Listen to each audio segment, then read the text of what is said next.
Bismillahirrahmanirrahim. Assalamualaikum warahmatullahi wabarakatuh. Jumpa lagi kita dan channel saya. Masih lagi sama juga sekarang, iaitu hari Jumaat 22 hari bulan Ogos 2025 Masehi. Sekarang ni pukul 7.56 malam. Jadi sudah berubah tarikh dah berubah tarikh daripada 12 Safar kepada 29 Safar 1440 Hijriah. Saya buat lewat sikit ini video daily report. Okey, sebiasa video daily report lah. Sekarang ni pukul 7.56 malam dah. Okey, ada daily report dari pagi tadi.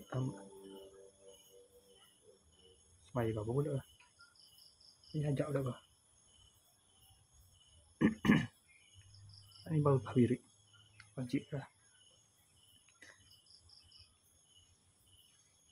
Okey, seperti biasa video daily report ni pada tadi. Lepas ada buat video dari penutup, saya balik ke rumah, terus balik ke rumah. Nak ke tidur tu dah pukul 3 pagi nak tidur. Bangun pukul 9.50 pagi, bangun mandi-mandi. Semai subuh, makan sarapan. Lepas tu main internet tu. Berapa mengantuk tidur. Sambung tidur balik. Sedap-sedap pukul 12. Tidur tu dah pukul 9 pagi dah. Alik main game kan. Alik main game dengan internet. Facebook tu apa. Mengantuk tidur 9.30 pagi. Sedap-sedap pukul 12. Dah kali pertama. Sambung tidur balik. Dah kali kedua 12.50. Nah, masa tu 11.50. Terus mandi-mandi juga. 1.10. Terus pergi ke ni lah. Ke mana ke ni.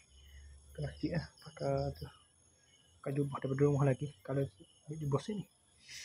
Ni nak tukar dah ni. Jubah ni. Jubah sini. Jubah rumah letak sini. Jubah kat ni. Nak basuh lah ni. Lusuh. Bang botlek dah. Ada tukar basuh dah tu. Tukar. Dah tukar dah tu. Lepas tu. Tak balik rumah lagi ni. Sejak daripada tu. Tak ada. Tu tak kerja ni kan. Tunggu baris officer ni. Sapa baris sapa tadi pukul 10 pukul sapa. Itu tak balik rumah lagi. Lepas tu sejak malam Jumaat tadi. Sejak tu balik Jumaat tadi dah 1.10 tadi. Kalau dah ni tak balik rumah lagi. Ni video penutup. Video dari report naik cepat. Video dari report pun lewat nampak tu. Lepas ada buat video review bahagian siapa tu. Bahagian ni tak buka. Bahagian ni tak payah buka. Jatannya dah. Budak geng 50 ya 10 sen. Tu patut soal lagi tu berapa? Soal lagi tu berapa dia? Baju kurung je. Apa ada buat video dari report tu, buat video review hadiah birthday budak ada biar tu. Terus pergi hantar ke dia lah. Tadi. Kone 40 dah tidak. Terus hantar ke dia. Lepas tu saya ke Fikri sapa ke lah maghrib. Tengah main maghrib tak ni.